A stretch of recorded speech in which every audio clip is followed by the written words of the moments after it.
Sejahtera untuk kita semua. Yang saya hormati para dewan guru dan teman-teman semua seperjuangan. Baik, saya langsung saja ke materi untuk memaparkan karya ilmiah yang sedikit saya tulis, walaupun waktunya ya dikejar kurang lebih 1 malam, karena jujur saya dihubungi pas hari keberangkatan. Baik, tema nasional kita inovasi penyuluh agama Katolik dalam membangun generasi emas. Lalu subtemanya menjadi motivasi dan inspirasi untuk membangun moral generasi muda di era globalisasi.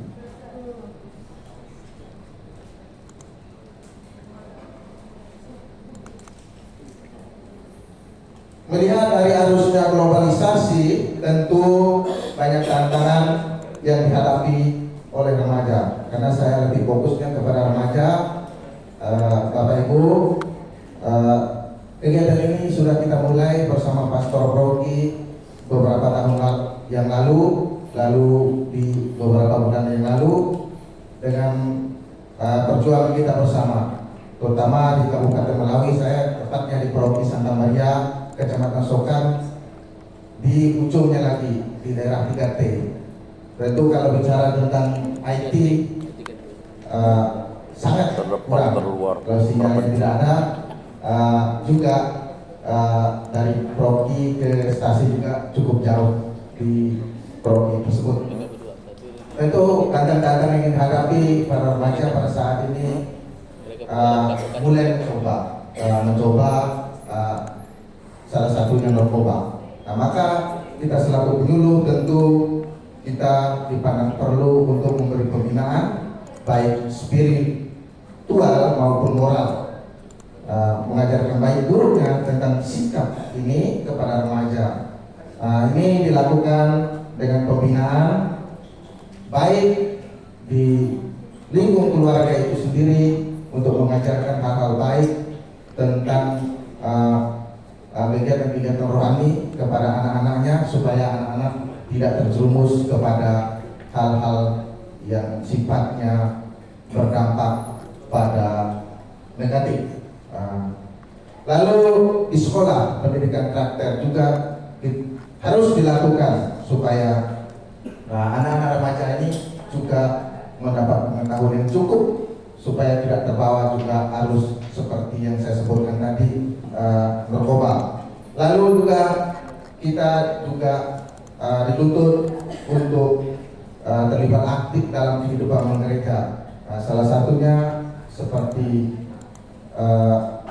lektor di pada hari Minggu, lalu kegiatan bina iman remaja yang kita lakukan, yang saya sampaikan sebelum saya buka tadi, di beberapa tahun yang lalu, tahun 2023, lalu kita lakukan juga di beberapa minggu yang lalu. Ini juga kita lakukan kerjasama antara Proki dan stasi-stasi, dan juga kerjasama dengan pemerintah daerah, salah satunya Bupati Melawi. Mungkin itu yang saya sampaikan. Lalu melihat tantangan remaja ini, tentu penyuluh dituntut, kami selaku penyuluh di Kabupaten Melawi dituntut untuk menjadi garda terdepan dan agen transformasi untuk menghadapi tantangan seperti ini.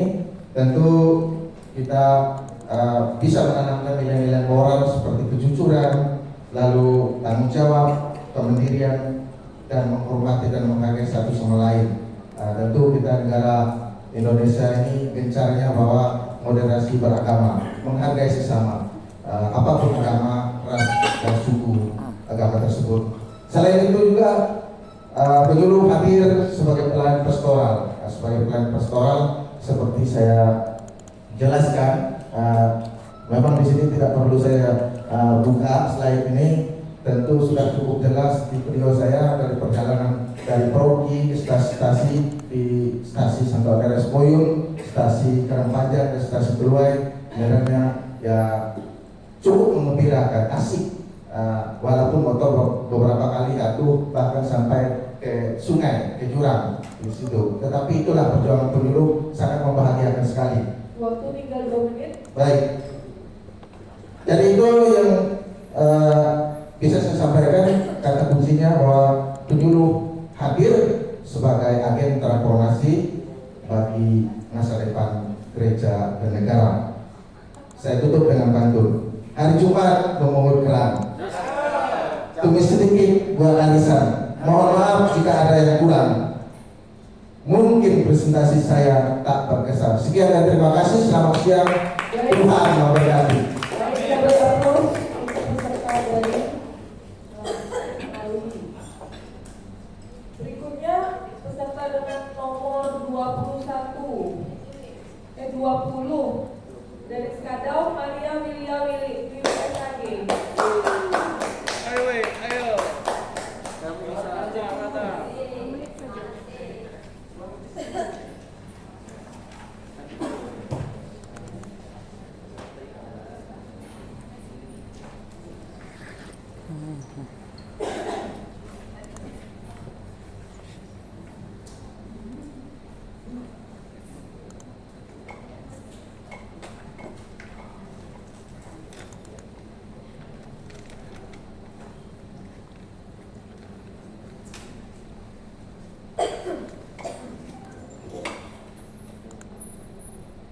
Selamat siang, yang terhormat Pastor, Evangelis, Suster, Bapak Paulus, Bruder, Bapak Ibu penyuluh, dan panitia.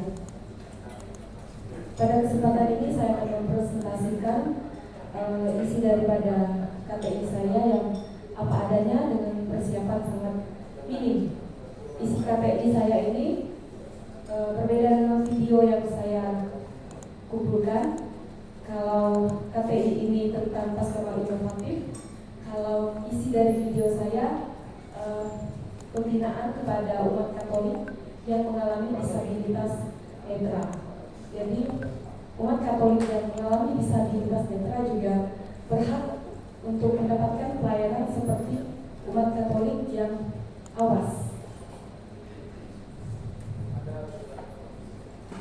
Judul KTI saya pada kesempatan ini adalah Pastoral Inovatif Penyuluh Agama Katolik dalam Membangun Generasi Emas di Paroki Santo Petrus dan Paulus Skadau.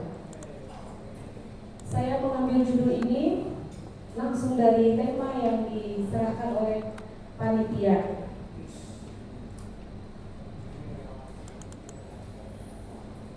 Apa yang akan saya tampilkan pada kesempatan ini sangat singkat dan saya menyadari bahwa ini masih banyak kekurangan dari sana-sini, tidak sesempurna apa yang sudah saya sendiri saksikan tadi. Oke, berdasarkan keputusan Menteri Agama nomor 79 tahun 1985 bahwa penyuluh agama mempunyai peranan sebagai pemimpin masyarakat, sebagai panutan dan sebagai penyambung tugas pemerintah. Hal ini juga sejalan dengan keputusan Menteri Agama nomor 769 tahun 2018 tentang pedoman penyuluh agama non pegawai negeri sipil. Penyuluh agama menyediakan dirinya untuk turut memikirkan dan mengejar persoalan-persoalan yang dihadapi masyarakat, baik secara pribadi, keluarga maupun sebagai anggota masyarakat umum. Kehadiran penyuluh agama Katolik dapat meningkatkan pemahaman dan pengamalan nilai-nilai Kristiani di masyarakat dan gereja, baik yang bersifat bimbingan maupun transformasi pengetahuan melalui bimbingan dan penyuluhan. Penyuluh agama Katolik dituntut untuk profesional dalam menjalankan tugas dan fungsinya. Untuk itu, penyuluh agama Katolik harus memiliki kompetensi yang memadai agar mampu melaksanakan tugas kepenyuluhan dengan baik.